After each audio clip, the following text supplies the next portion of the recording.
Selamat Hari Pentakosta kepada seluruh umat Tuhan dimanapun Anda berada. Saudara, kita bersuka cita dan bersyukur jikalau Tuhan masih izinkan kita ada sampai pada hari ini. Dan saat ini kita bergembira oleh karena kita sebagai orang percaya, kita merayakan pemeliharaan Tuhan dalam hidup kita yang dinyatakan di dalam hari Pentakosta ini. Saudaraku, Pentakosta telah dirayakan sejak zaman Perjanjian Lama, tetapi Pentakosta di dalam PL berbeda dengan Pentakosta yang ada di dalam PB, yaitu Perjanjian Baru. Nah, kita melihat bahwa dalam zaman Perjanjian Lama, orang merayakan Pentakosta yaitu hari ke-50 setelah mereka keluar dari perbudakan di Mesir. Nah, di dalam hari ke-50 itu mereka merayakan pemberian 10 hukum Taurat, hukum Tuhan kepada umat pilihannya. Dan di sana menjadi satu penuntun bagaimana orang-orang yang telah percaya kepada Tuhan Yahweh, mereka harus hidup seturut dengan hukum-hukumnya. Dan kemudian di hari Pentakosta di dalam Perjanjian Lama, mereka juga merayakan bagaimana mereka bersyukur oleh karena panen gandum, yang dimana mereka tentunya mengakui Tuhan sebagai sang pemberi hujan dan kesuburan atas hasil panen yang dapat mereka peroleh sepanjang tahun itu. Nah, saudaraku, bagaimana di dalam PB?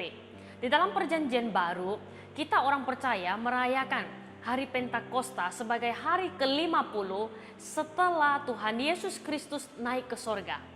Kita melihat bahwa perpisahan demi perpisahan dirasakan oleh murid-muridnya yang awalnya dekat. Ketika Yesus masih bersama-sama dengan mereka, akhirnya harus pisah oleh karena kematian Yesus Kristus di kayu salib. Tapi tidak sampai di sana, ternyata Tuhan Yesus bangkit pada hari yang ketiga. Nah, setelah Yesus bangkit, Yesus menampakkan diri kepada murid-muridnya sedikit lebih dekat dengan mereka. Tetapi bukan hanya sampai di sana, Yesus tidak bisa terus-menerus bersama dengan mereka.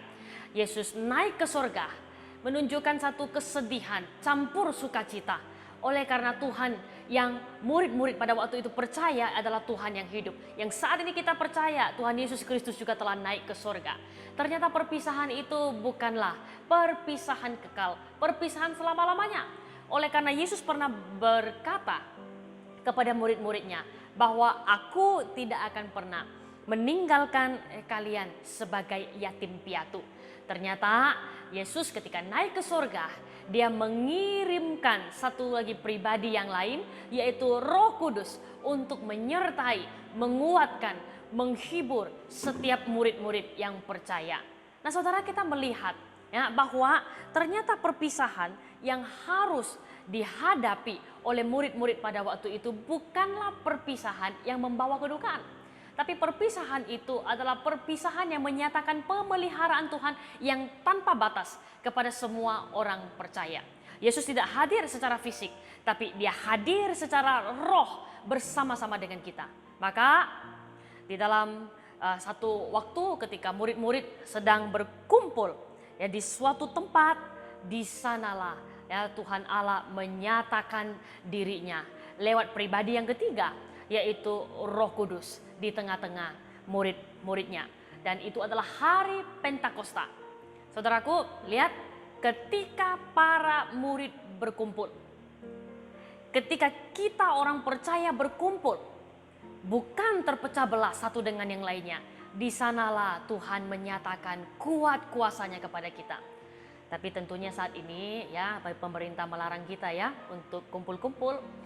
Ya, kita tidak boleh lagi kumpul rame-rame, tapi itu bukan esensi daripada berkumpul. Sebagai orang percaya, saudara, orang bisa berkumpul sama-sama, tetapi belum tentu mereka punya satu kekuatan visi dan misi yang mereka lakukan bersama.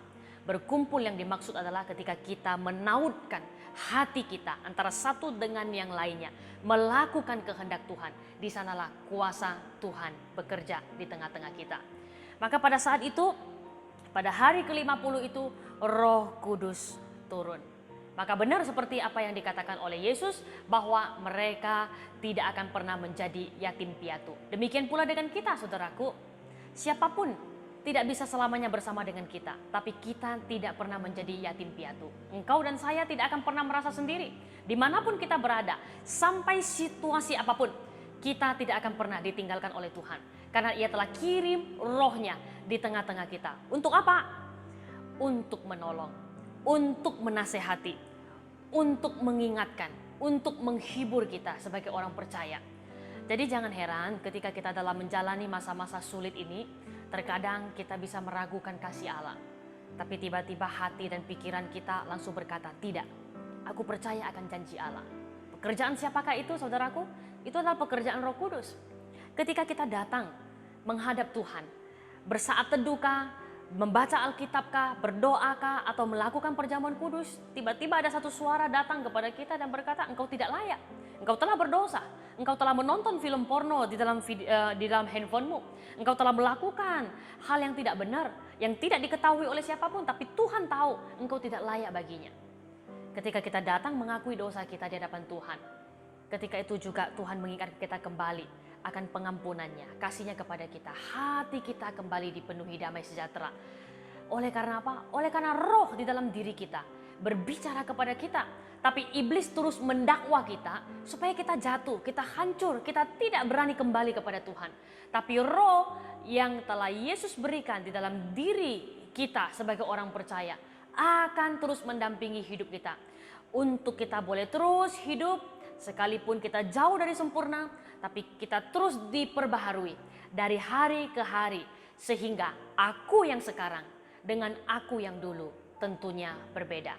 Selamat Hari Pentakosta, seluruh umat Tuhan. Kiranya roh Allah dalam diri kita menolong kita supaya kita tidak pernah merasa sendiri. Kita punya satu semangat yang baru.